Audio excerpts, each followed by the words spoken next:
Well, good morning, world, and good morning, Seven Spot. I'm only saying that because we are broadcasting from the luxurious Seven Spot Studios this morning in beautiful, sunny Surrey, British Columbia. It is 9 a.m. or close to it here, and on the other end of the line, we have Thomas Silk. But it's a little later where Thomas is. Thomas, where are you located? I'm just located just outside Edinburgh. And what time is it there? Just coming up 5 o'clock. Wonderful. Well, you know what? Afternoon. Perfect.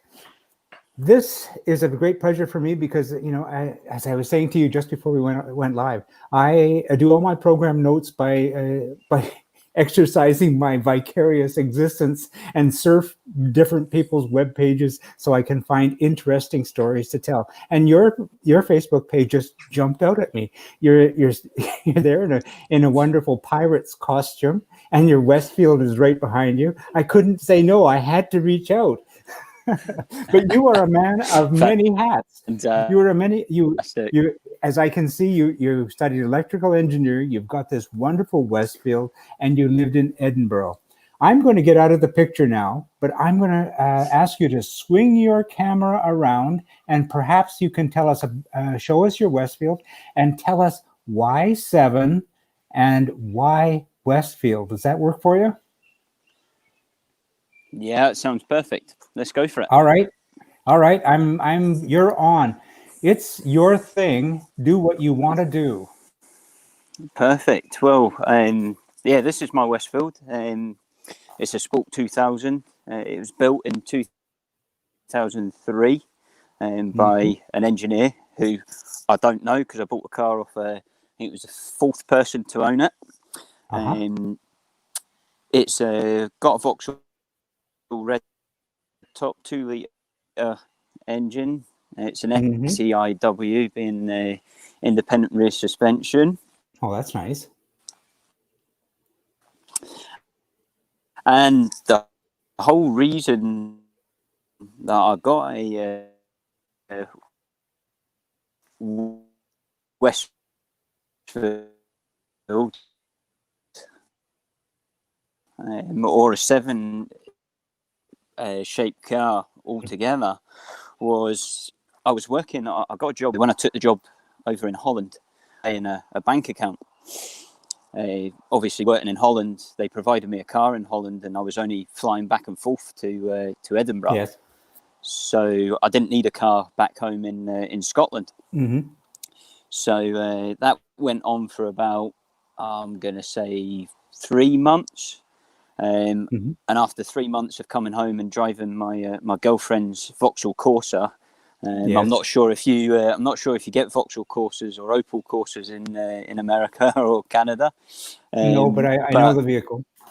Yep. So it was a little bit gutless, and I wasn't allowed to tweak with it or do any work on it. So I decided, right, I need to get a car. Obviously, because I was working away, it didn't need to be a sensible car, so I literally went on Piston Heads, which is it's a forum and a classified car website. Yes. Went on that, and at the time you could search the classifieds based on a 0 to 60 time, and no other parameters. So I chucked in my budget, which was £8,000. Yes. And chucked in a 0 to 60 time of under 5 seconds. Lovely. And a lot of Lotus 7 shaped cars came up. And that's why I went for it. So then I joined the Westfield forum, and I went down to Stoneleigh, which is the location for the British or the UK kit car show, where all the kit cars go and reside. There's literally thousands of them. I went down there to go and check them out because it was between Westfield and a Tiger at the time. And I had a look around all these kit cars, and I was like, yep, definitely I want a kit car.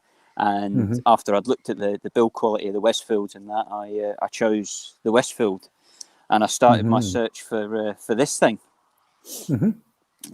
which was, as I'm sure everyone who's searched for one, or everyone who's searched for one already built rather than building one from scratch, will know. There's not one Westfield, not one Tiger, Caterham, any of the sevens. None of them are the same, even though they share the same chassis and stuff like that. Every single Westfield I saw was different, even if it did have a, if I seen two with the red top engine, they were all different. They had different trim levels, they had different wheels, different suspension. Everything was different. Yeah. And then I got some really, really good advice from the guys on the Westfield forum. Yes. And they said go and do a spreadsheet. Oh, okay. Put in all the cars that are within your budget. Yes. And compare them. Compare them in terms of colour, in terms of engine, in terms of equipment that's built in, any modifications, what engine management it's running on.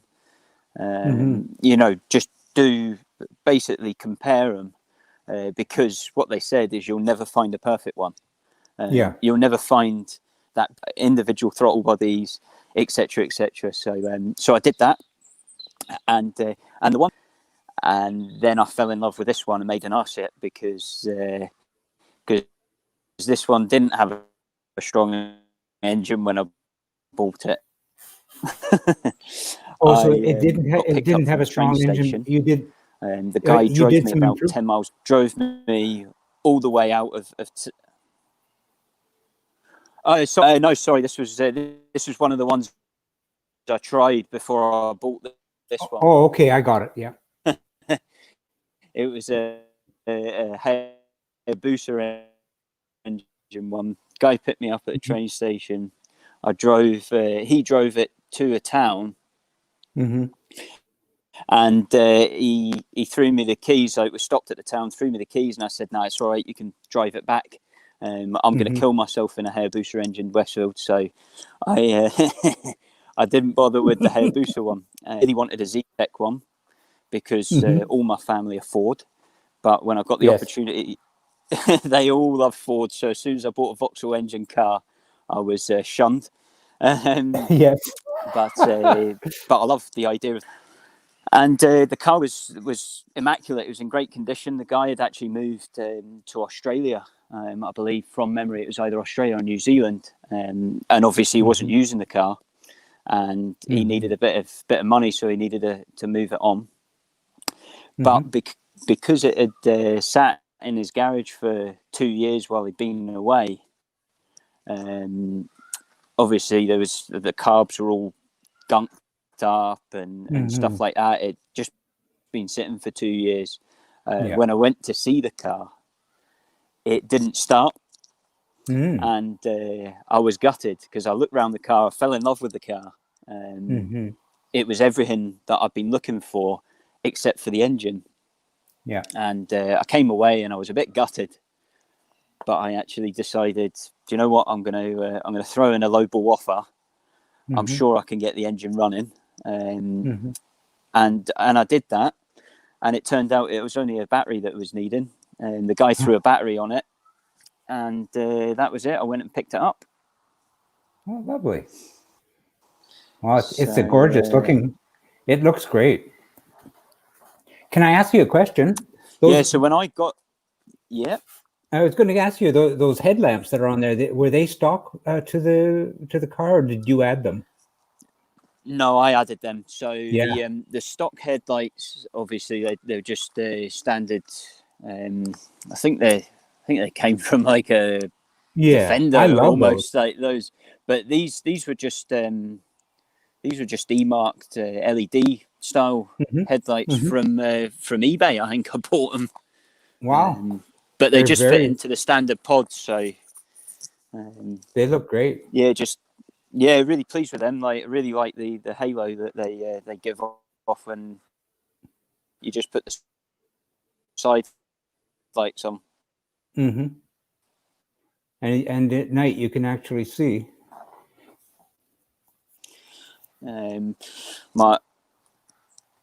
Yeah, that's the other thing with the LEDs. You can see in front of you, which is something that was really frustrating with the original headlights. Yeah. Truly gorgeous car, Thomas. Thank you. Oh, cheers! Yeah. So the it was all black when I got it, and my friend John, blackout window tinting up in Perth. He, I said to him one day, I said that I want to change the colour of the Westfield. Is there anything you can do? Can you wrap it? And he said, you know what? I've never wrapped one before. I've never wrapped, a GRP body before, but bring the parts up and I'll see what I can do. And he's done an absolutely cracking job of it, and he's put a few little embellishments on it, like the red bit at the front.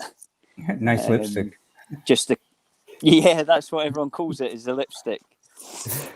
Which is a bit worrying, because when my friend, I don't like naming cars at all. Like, I've never been one for naming my cars.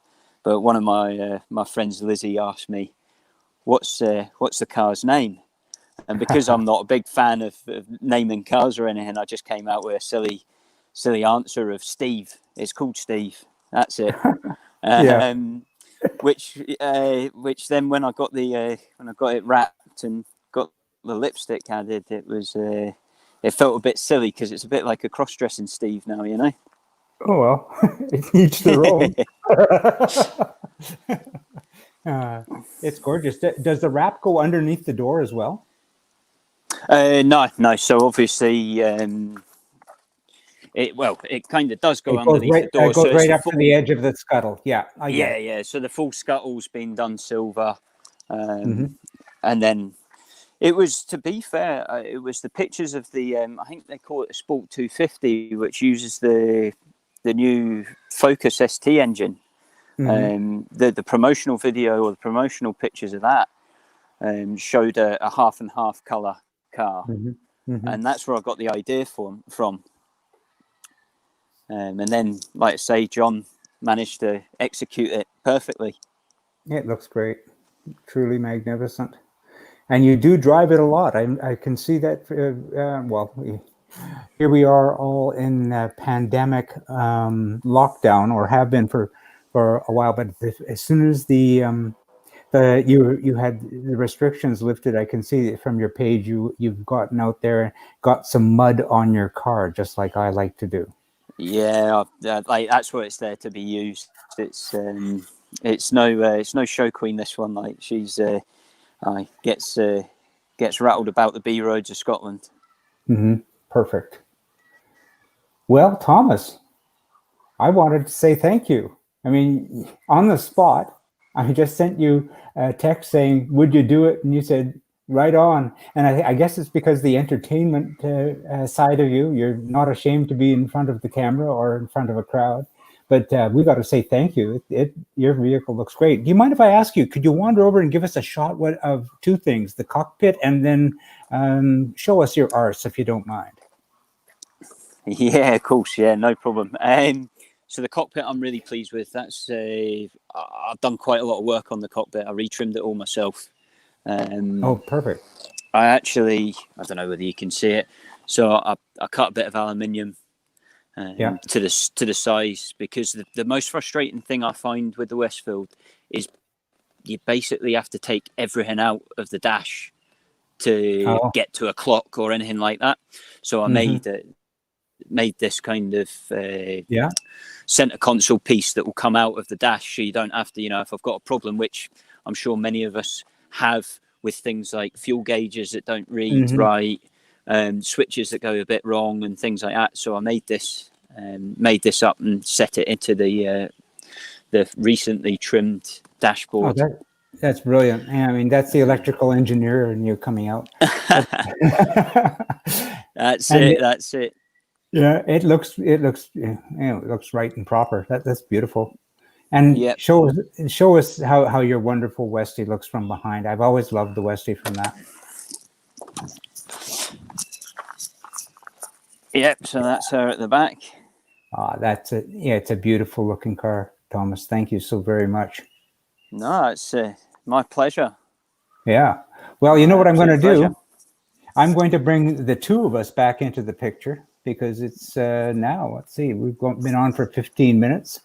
And if you can just rotate the camera so we can have a look at your smiling face, we'll let you get on with your day. But I wanted to say thank you. And, you know, from all of us at Seven Spot, this is what it's about. We wanted to hear the Seven Spot story in Thomas's life, and you filled us in. So I'm going to say cheers, and we'll see you at Seven Spot.